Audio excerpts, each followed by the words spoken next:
9 de mayo de 1940.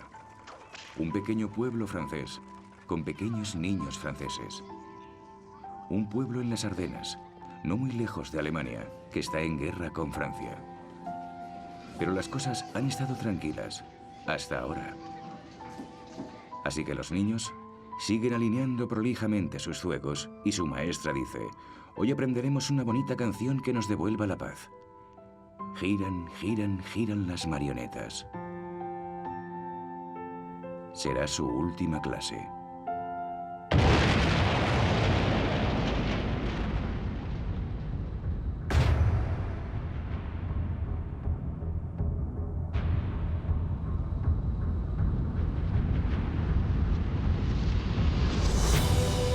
Apocalipsis, la Segunda Guerra Mundial. 10 de mayo de 1940.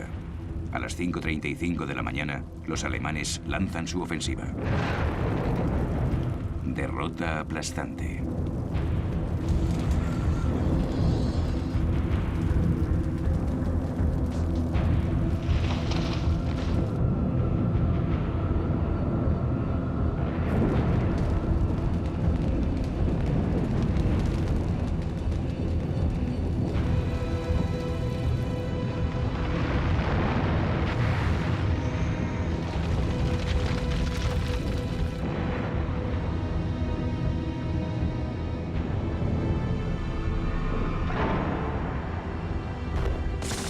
Los paracaidistas alemanes caen sobre Holanda. Son la vanguardia, los primeros de los 3 millones de invasores. La Wehrmacht entra en Bélgica. Es el señuelo de Hitler. Los alemanes fingen que van a atacar Francia a través de la neutral Bélgica, igual que en 1914. El general francés Gamelin, comandante en jefe de las fuerzas aliadas, tiene confianza. Lo tiene todo cubierto. Ha afinado su estrategia durante la falsa guerra.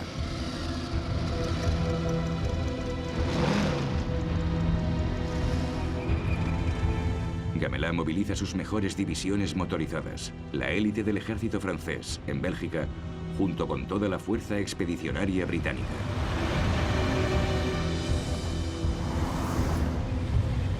Son soldados de lucha, de auténtico valor. Detendrán el avance alemán por tierras belgas. Pero Hitler, en su cuartel general, se regodea. Su señuelo ha funcionado. Exclama: podría llorar de alegría. Ordena al mariscal de campo, Goering, que dirige la fuerza aérea, que no bombardee las columnas francesas, sino que las deje internarse en territorio belga, y las ataca por detrás. Su auténtica ofensiva será a través de las Ardenas. Según el alto mando francés, ningún tanque podría atravesar esas colinas de densa vegetación. Pero nada les detiene, salvo sus propios embotellamientos.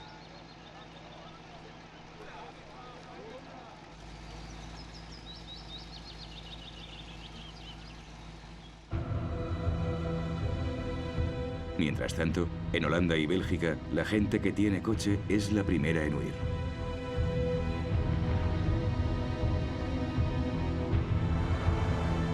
Todo el mundo es sospechoso. Se teme una llamada quinta columna, espías que trabajan para los nazis. Los alemanes continúan con sus tácticas de desvío de atención, invadiendo Bélgica con tropas aéreas especialmente entrenadas. Los zapadores entonan su canción de la campaña polaca. Las chicas tendrán que esperar, camaradas. Es la hora, camaradas. El 11 de mayo, al alba, caen en Bélgica. Su objetivo es capturar el eje del sistema de defensa belga, el fuerte Ebenemel, en el canal Albert, que tiene la reputación de ser inexpugnable.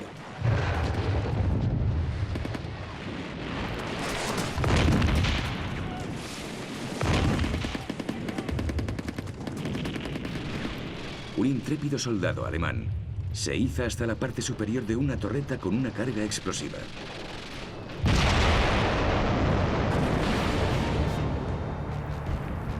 Los conquistadores pasean por las ruinas del fuerte Ebenemel, la llave de Bélgica. Imágenes como estas forjarán la reputación de invencibilidad de la Wehrmacht.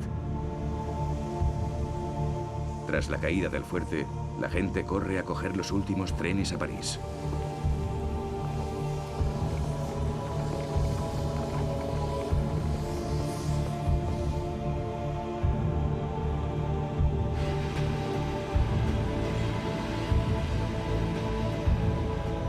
En la capital francesa, la Cruz Roja está colapsada. Los refugiados belgas se suben a camiones de ganado que van hacia el sur.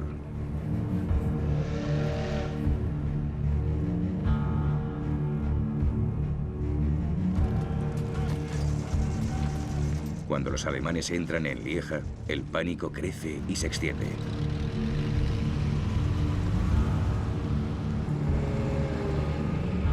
Enfrentados a tal demostración de fuerza, solo quedan dos opciones: obedecer o huir.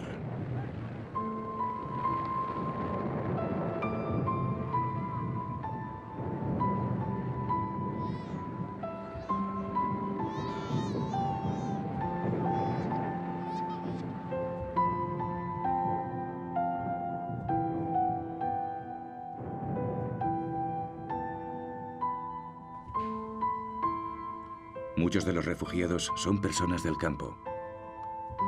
Como tantas otras veces en la historia, los granjeros son los últimos en huir, porque detestan abandonar sus cosechas y a sus animales. El gran poeta belga, Émile Vergeran, escribió: «La gente de por aquí no tiene nada, nada ante ellos, más que el interminable camino abierto». La gente que trabaja en los campos, la gente de por aquí, solo tiene una desgracia eterna.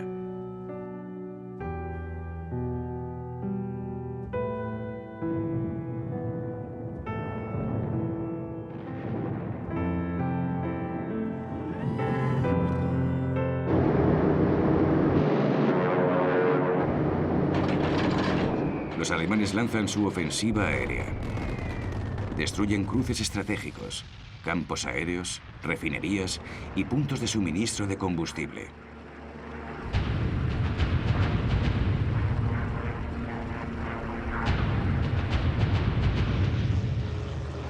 Las ciudades del norte y el este de Francia son bombardeadas.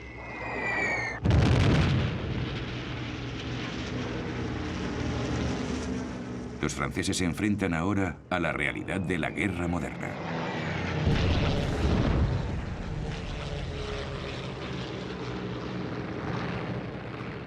En Holanda, el puerto de Rotterdam está en llamas.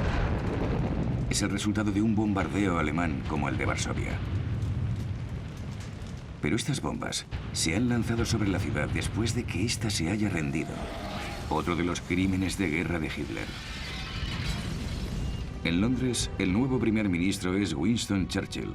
Su primer discurso revela su determinación por seguir luchando, sean cuales sean las circunstancias. Diré sin ninguna duda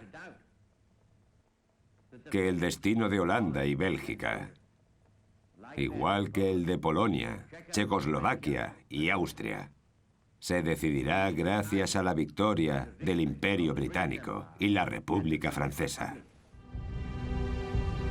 Pero de repente las cosas se han puesto muy difíciles para Francia. En apenas 3 días, los alemanes han barrido las Ardenas y avanzan hacia la línea defensiva francesa en el río Meuse.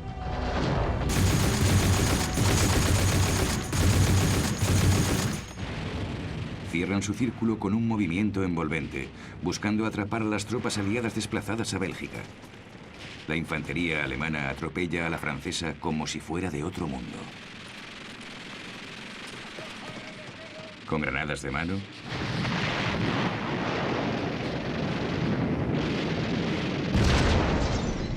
ametralladoras y las camisas arremangadas, toman la ciudad en un solo día. Sedan, la llave de las Ardenas, ya había quedado terriblemente afectada por la derrota francesa de 1870. Pero el auténtico obstáculo para los alemanes es el río Meuse. La noche del 13 de mayo llevan focos para construir puentes. Los franceses se resisten. Pero los alemanes neutralizan la artillería francesa y a la mañana siguiente sus zapadores terminan el puente, impulsados por su general. Guderian, un prusiano de 52 años y un gran estratega para la guerra blindada, que utiliza los tanques para atacar con fuerza, valentía y velocidad. La Blitzkrieg, o guerra relámpago, no le da al enemigo tiempo para reaccionar. Primero los tanques, seguidos de la infantería y apoyados por aviones, especialmente los Stukas. Los Stukas son bombarderos en picado equipados con sirenas. Sus entrenados pilotos resisten la gran presión del descenso y sueltan las bombas en el último momento con una precisión mortal.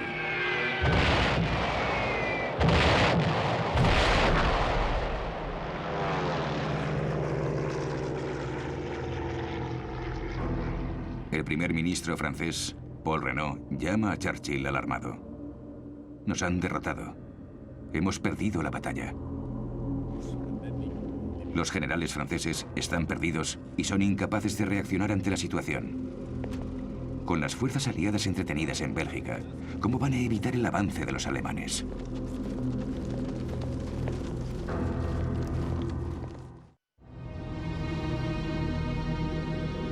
En París, las autoridades francesas intentan ocuparse del número cada vez mayor de refugiados. Los habitantes de Bélgica y el norte de Francia llegan a montones a la ciudad. Las escuelas, los hospitales y las barracas pronto están desbordados. La información es escasa, pero los rumores abundan. ¿Se ha suicidado Gamelin? No. El alto mando francés acaba de entender que los alemanes se dirigen a la costa y que los aliados han caído en una trampa. Se ordena un contraataque que permite que un tal coronel de Gaulle destaque a la cabeza de la brigada de tanques. El ejército francés posee más tanques y de mejor calidad que los Panzers alemanes.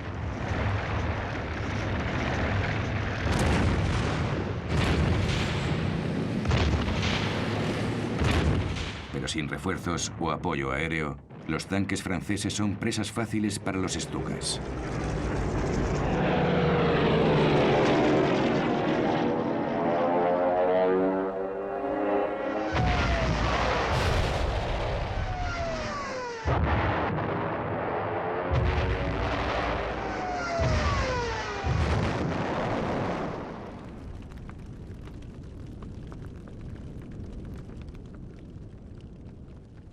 Los combatientes franceses luchan valientemente, pero se preguntan por qué las fuerzas aéreas no les protegen. Poco preparados y con menos aviones, los pilotos franceses se ven muy superados en número por la Luftwaffe, aunque luchan con gran valor. Decenas de pilotos alemanes son derribados y tomados prisioneros. Algunos de estos pilotos serán devueltos a Alemania cuando se firme el armisticio y se incorporarán entonces a la batalla contra Gran Bretaña.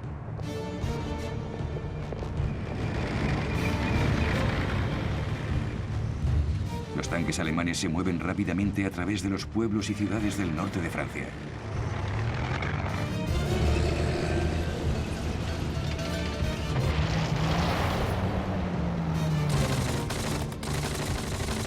Valientemente, los franceses intentan detener el avance alemán. Los alemanes aplastan cualquier foco de resistencia.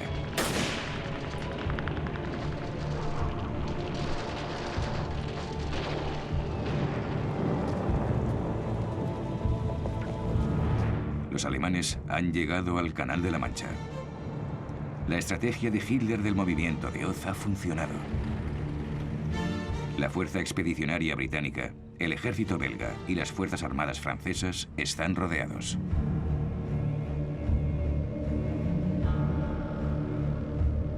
El rey belga se rinde junto con su ejército. La Fuerza Expedicionaria Británica se retira hacia la costa, lo que lleva a la caída final de los ejércitos aliados. En París, el primer ministro francés, Paul Reynaud, despide a Gamelin y encuentra un nuevo salvador, el general Weygand, de 72 años de edad, uno de los artífices de la victoria aliada en 1918. Para levantar la moral, Renault nombra viceprimer ministro a otro héroe de la Primera Guerra Mundial, el mariscal Pétain, de 84 años, que pronto se volverá en contra de las políticas de Renault. Weygand no tiene elección. Él también se ve obligado a ordenar una retirada completa hacia Dunkerque. Hitler les deja marchar. ¿Un gesto de clemencia hacia Gran Bretaña? ¿Espera todavía una paz por separado? ¿O Goering le ha asegurado que su fuerza aérea es capaz de evitar la evacuación? 400.000 hombres abarrotan la playa, indefensos y desordenados. Tienen una última posibilidad de escapar, por mar. Churchill ordena que cualquier barco que pueda flotar vaya a buscarlos. En las afueras de Dunkerque, los franceses retienen a los alemanes, sufriendo graves bajas. Goering envía a los Stukas y los bombarderos de la Luftwaffe.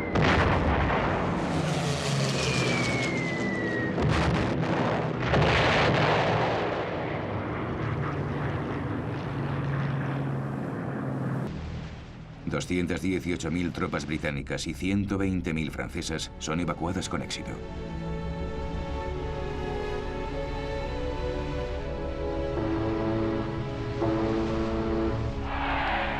El ejército británico está a salvo, pero está destrozado.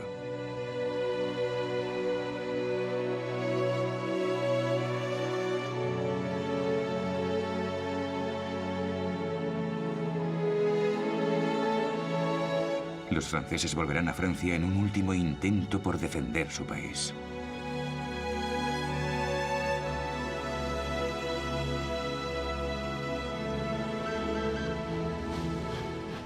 Los británicos se internan en centros de reequipamiento. Toda Gran Bretaña considera Dunkerque como una gran hazaña. Churchill, sin embargo, lo pone todo en perspectiva. Lúcidamente dice: las guerras no se ganan únicamente evacuando. Aún así, en esos primeros días de junio de 1940, nace el espíritu de Dunkerque. La implacabilidad de la guerra y la fuerza destructiva del enemigo nazi son ahora evidentes para los británicos. La alegría y el humor dan paso a frenéticos esfuerzos por movilizar a la nación. El 4 de junio, Churchill, que también lucha contra los derrotistas de su propio bando, decide hablar. Su tono es inolvidable.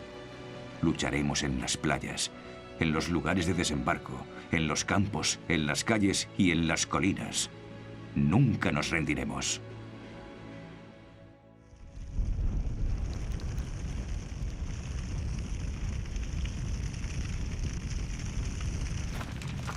El 4 de junio los alemanes toman Dunkerque.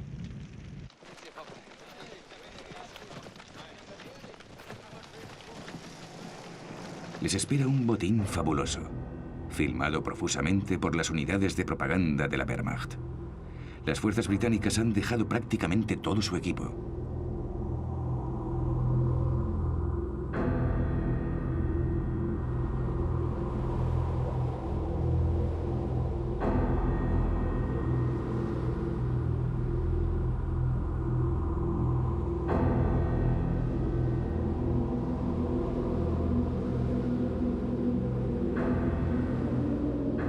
Los soldados de la Wehrmacht se filman de excelente humor. Encuentran un gramófono francés con un famoso disco de Maurice Chevalier.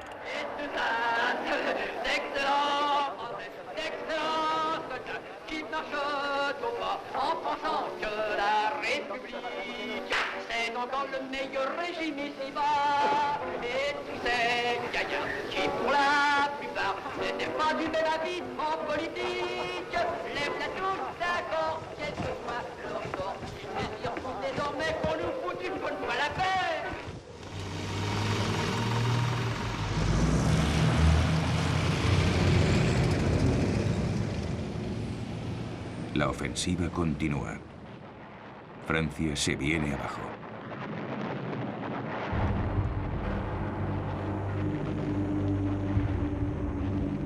Pero Renault y de Gaulle, que era subsecretario de Estado para la Defensa y la Guerra, quieren seguir luchando.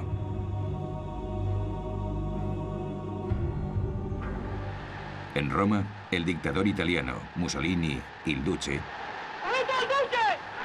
tiene grandes noticias para su pueblo. La dichiarazione di guerra è già stata consegnata agli ambasciatori di Gran Bretagna e di Francia.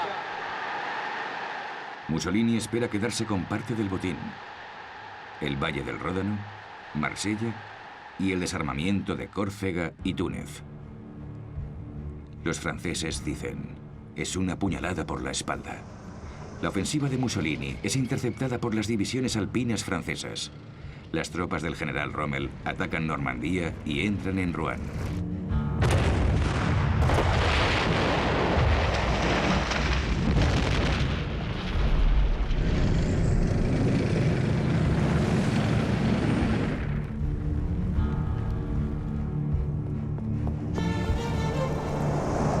París se declara ciudad abierta. En otras palabras, se le entrega al enemigo sin lucha para que no sufra el mismo destino que Varsovia o Rotterdam. El gobierno se ha desplazado a Burdeos. Los alemanes se acercan a la ciudad. Los rumores vuelan. Matan y violan como los prusianos en 1870. Los parisinos, abandonados por su gobierno, huyen. Toda Francia se echa a la carretera. Un cataclismo que será conocido con un nombre bíblico: el Éxodo. Millones de hombres y mujeres franceses se dirigen hacia el Loira, la última muralla. Pero no hay muralla lo bastante fuerte para resistir a los estucas.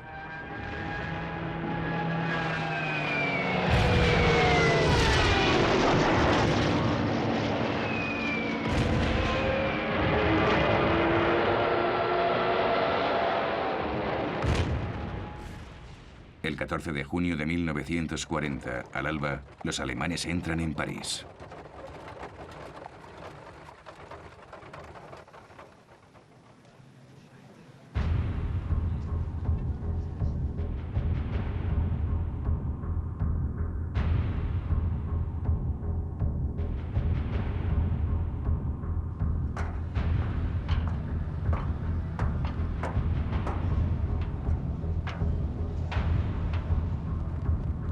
El emblema nazi, la esvástica, vuela sobre París.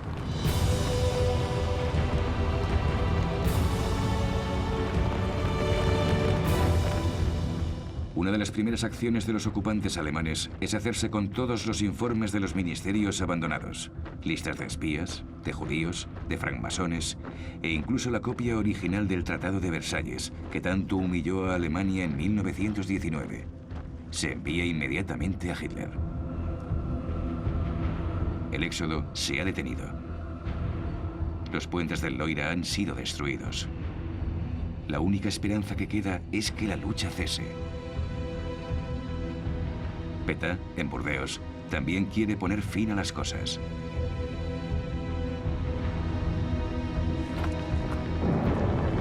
Los alemanes continúan su implacable avance hacia el sur. Aunque una vez fue una fuerza formidable, el ejército francés es ahora un auténtico desastre. Pero aún así, ha plantado más cara de la que se esperaba, especialmente en este momento. En un mes, mueren 100.000 soldados franceses, más que en el mismo periodo de tiempo durante la Primera Guerra Mundial, la más sangrienta de las guerras hasta ahora.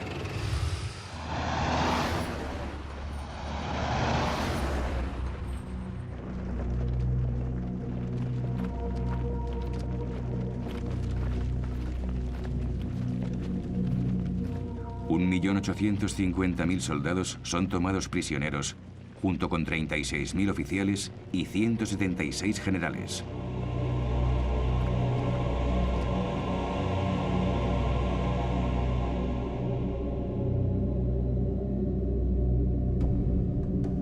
Entre los prisioneros hay muchos soldados africanos de las tropas coloniales francesas. Los cineastas aficionados de la Wehrmacht los filman con un perverso sentimiento de satisfacción. Famélicos, los soldados matan una cabra.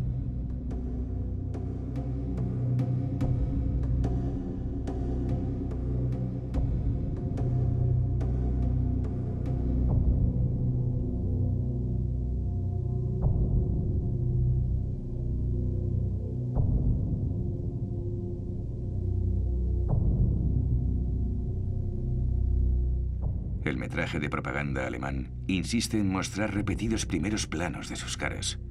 Las instrucciones oficiales son la muestra de la degeneración de los franceses, obligados a luchar junto a los esclavos de sus colonias. El comentario original alemán es revelador.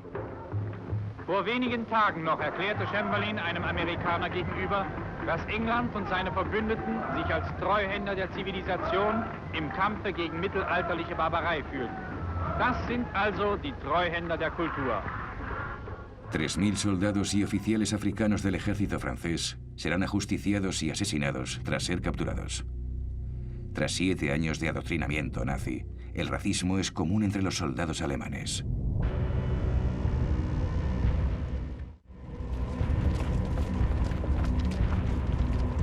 Tres fechas serán ahora decisivas para determinar el destino de Francia. El 16 de junio de 1940, Renaud se ve superado estratégicamente por el Consejo de Ministros en Burdeos y renuncia. Su sucesor, Philippe Pétain, es nombrado jefe del gobierno francés.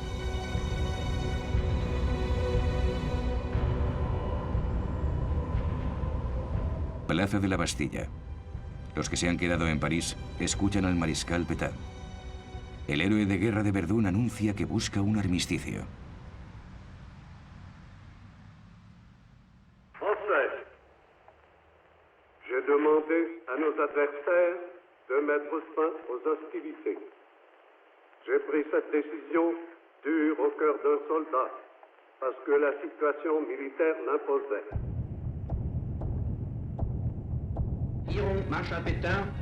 La radio alemana traduce este discurso y anuncia la capitulación de Francia.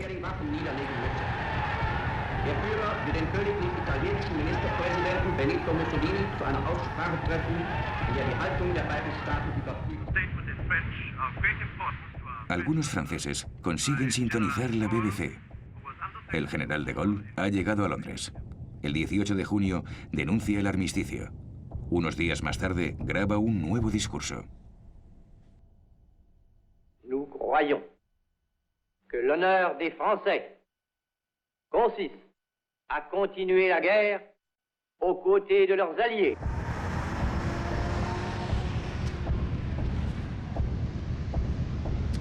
Hitler recibe un telegrama de felicitación desde Moscú.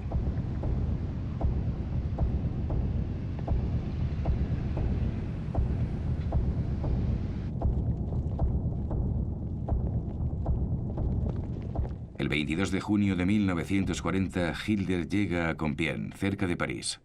El espectáculo que ha ordenado está diseñado para humillar a los perdedores. Ha viajado en el mismo vagón que se usó para firmar el armisticio de 1918, que selló la derrota de Alemania. Su venganza está completa.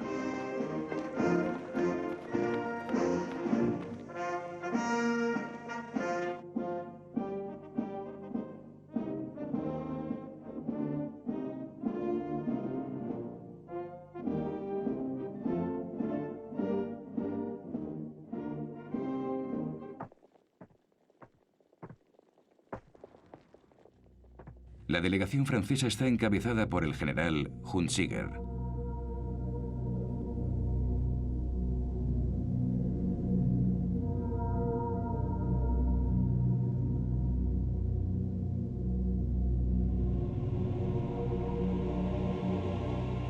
Un intérprete lee una diatriba que acusa a Francia de declarar la guerra sin motivo. Hitler no dice una sola palabra. Se levanta y se marcha.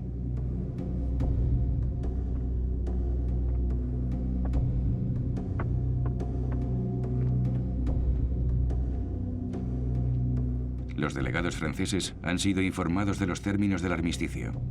Una de sus condiciones es que Francia les entregue a todos los alemanes antinazis que se han refugiado en Francia. Hunziker intenta negociar. Los alemanes se niegan. Hunziker llama al gobierno de Burdeos. El servicio secreto alemán graba su conversación con Weygand. Oui, mon général, c'est si j'ai. Mais mon général, c'est fait. Oui, mon général. C'est fait. Je vous remercie encore de la façon dont vous l'avez fait. Mon général, oui, enfin, vous me comprenez, vous? Oui, non, je vous comprends. Más tarde, Hitler se lleva el vagón a Berlín. Durante los últimos días del Reich, hará que las SS lo destruyan con dinamita. Pronto los mayores símbolos de la victoria francesa en la Primera Guerra Mundial serán motivo de mofa, como aquí en Verdún, donde 500.000 soldados franceses perdieron la vida y que 20 años más tarde se convierte en esto.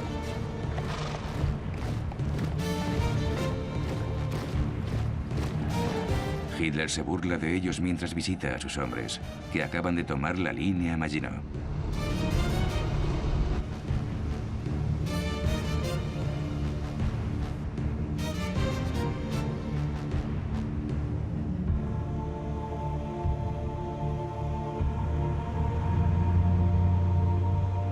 Es más solemne cuando entra en Estrasburgo y en su catedral.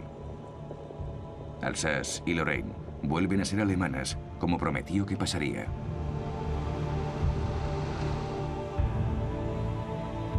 El botín de la campaña francesa es de 2.000 tanques, 5.000 cañones, 300.000 fusiles y 4 millones de balas.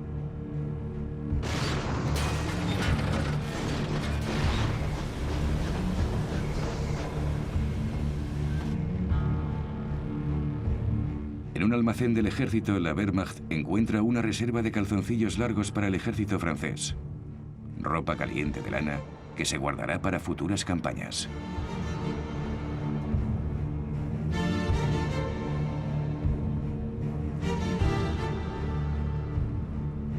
El botín son las fábricas, los puertos, todas las riquezas de Francia. Fueron los franceses los que declararon la guerra y, como consecuencia, pagarán el equivalente a 100 millones de dólares diarios en costes de ocupación. El general Hunziger va a Alemania para la primera reunión de la comisión encargada de aplicar los términos del armisticio.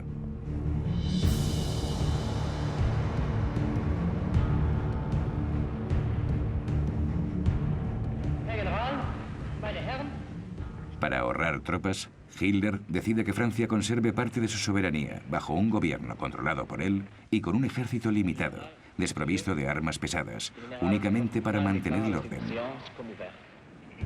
El país está dividido en dos, una zona ocupada al norte y a lo largo de la costa atlántica con acceso a todos los puertos. Italia controla la zona mediterránea y ocupa una pequeña tira de terreno a lo largo de los Alpes. El resto es la llamada zona libre, con una nueva capital, Vichy.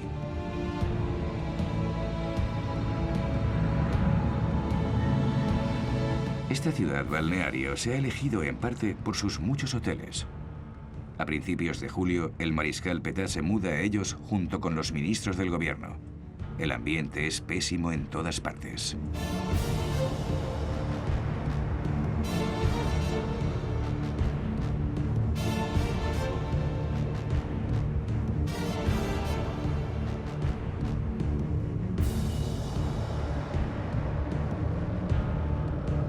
Sin embargo, este gobierno de Vichy continúa controlando un vasto imperio colonial y, por encima de todo, una marina todavía potente. La única exigencia de Hitler es que sus barcos sean desarmados y se queden en los puertos, porque teme que puedan unirse a Gran Bretaña. Churchill teme lo contrario, que caigan en manos alemanas. Ordena a la Marina Real que los neutralice. Una fuerza naval británica zarpa hacia una de las mayores bases navales francesas, Mers el-Kebir, en Argelia. Churchill no quiere correr riesgos. Da un ultimátum: o se unen a ellos y hunden sus propios barcos, o zarpan escoltados para su desmilitarización en el Caribe. Los franceses rechazan todas las propuestas. Los británicos abren fuego.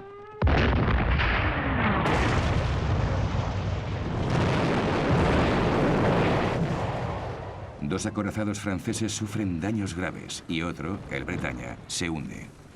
Mueren 1.297 marineros.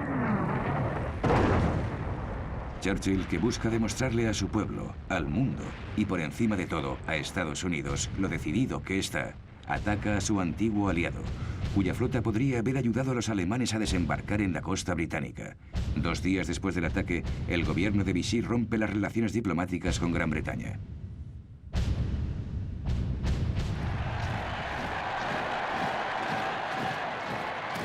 Toda Alemania aclama a Hitler.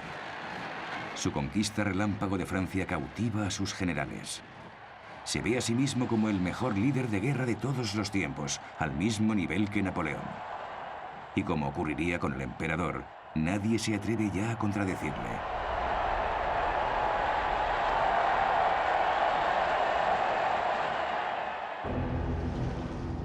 Los alemanes ocupan las islas del Canal de la Mancha, Jersey y Guernsey, pequeños pasos que conducen a la invasión de Gran Bretaña.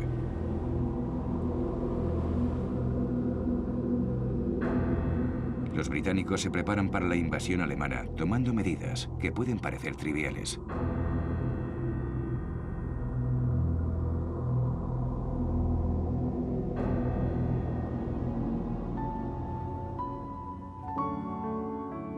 Otra medida urgente es el envío de los niños al campo por seguridad, un momento siempre doloroso.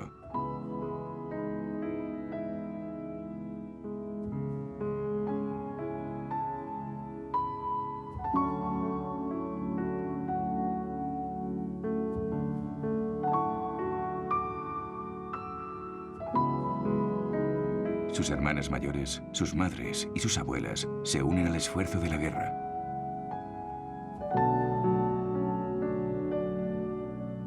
Todas las mujeres deben defender su hogar de los temibles paracaidistas alemanes.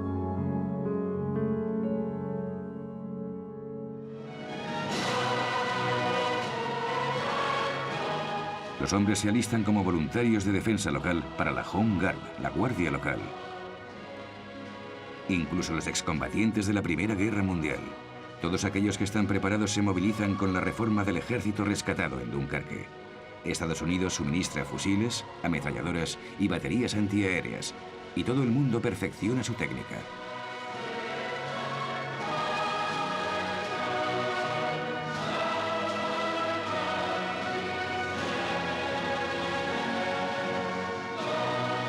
Churchill da un inspirado discurso al pueblo británico.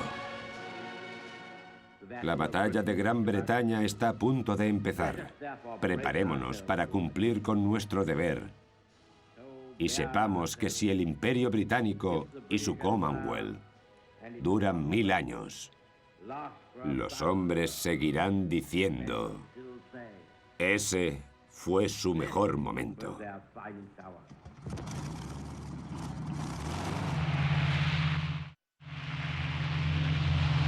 Una de las principales armas de Churchill es la Real Fuerza Aérea, junto con su impresionante avión, el Spitfire, con motor Rolls-Royce, uno de los mejores aviones de combate del mundo. Gran Bretaña también destaca en la electrónica. Los británicos son los primeros en usar el radar para la defensa. En la sala de operaciones, el radar se usa para detectar aviones y para guiar a los pilotos hacia el enemigo.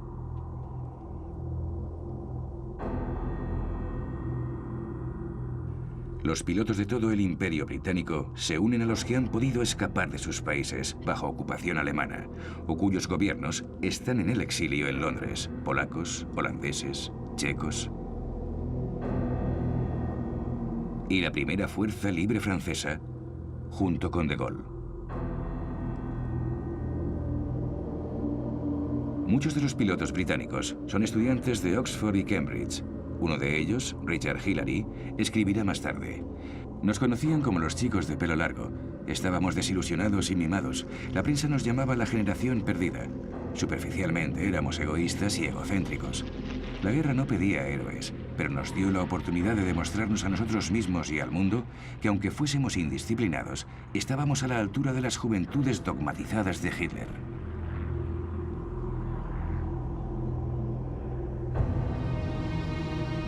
Estos pilotos alemanes han sido entrenados por la Hitlerjugend, las juventudes hitlerianas, con la idea de vengarse.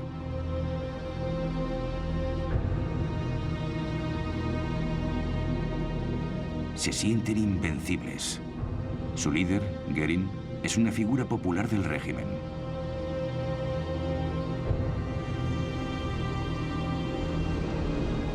Göring, un hombre al que le gusta el lujo, suele quedarse en el Hotel Ritz de París y convierte el Palacio de Luxemburgo en el cuartel general de la Luftwaffe. Le ha prometido a Hitler que la Luftwaffe puede aniquilar a la RAF en cuestión de días, hacerse con el control del aire y permitir a la Wehrmacht invadir Gran Bretaña. La Luftwaffe tiene a su disposición todos los campos aéreos de Francia, sus instalaciones y sus equipos. Sus pilotos están bien entrenados, como Adolf Galland, con su distintivo cigarro, que luchó contra los republicanos en España. O Bernard Moldes, un as de la batalla de Francia. Fue uno de los pilotos derribados, hechos prisioneros y devueltos a los alemanes. Ahora forma parte de la ofensiva aérea contra Gran Bretaña.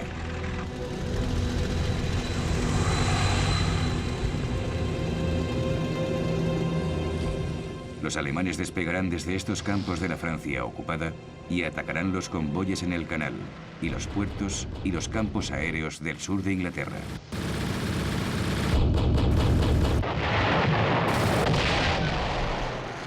Derribarán 500 aviones británicos y perderán 1000 de los suyos. Los pilotos británicos resisten, dan todo lo que tienen.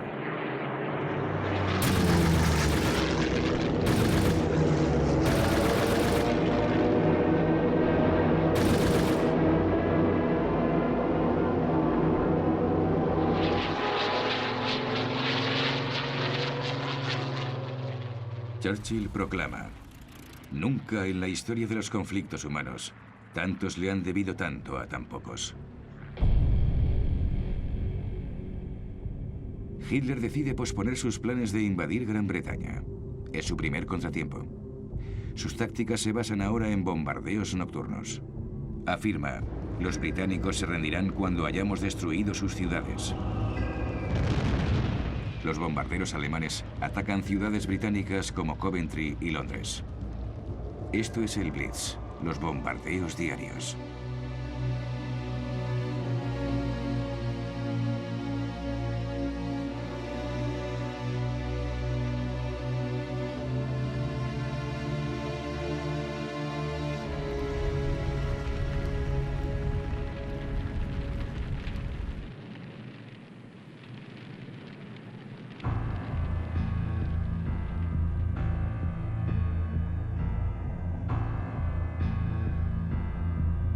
En cuanto a los británicos, aguantan admirablemente. Excavan refugios en los jardines de sus casas. Y en Londres, duermen en el metro y al día siguiente se van a trabajar.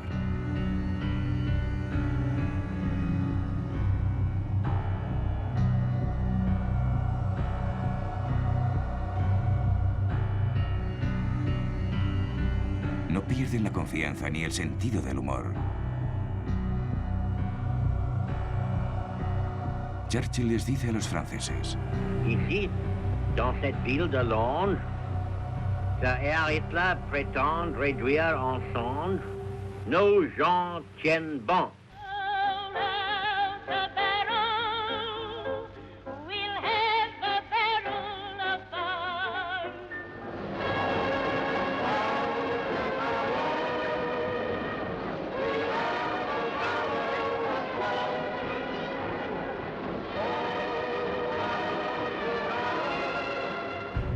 Hitler está exasperado.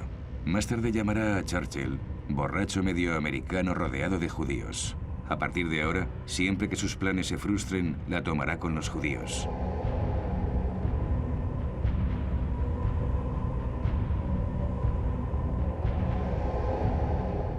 El 12 de octubre de 1940, el día del Yom Kippur, los judíos de Varsovia reciben la noticia de que se organizará un gueto.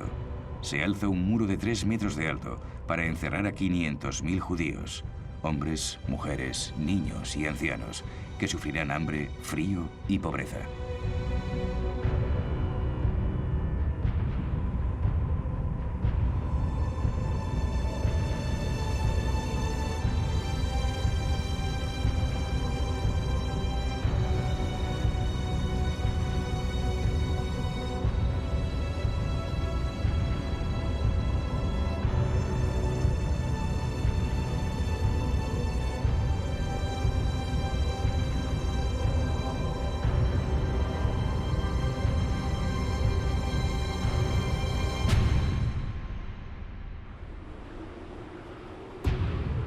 En su casa de los Alpes bávaros, Elberhof, la amante de Hitler, Eva Braun, le filma celebrando el Año Nuevo rodeado de los hijos de los dignatarios nazis.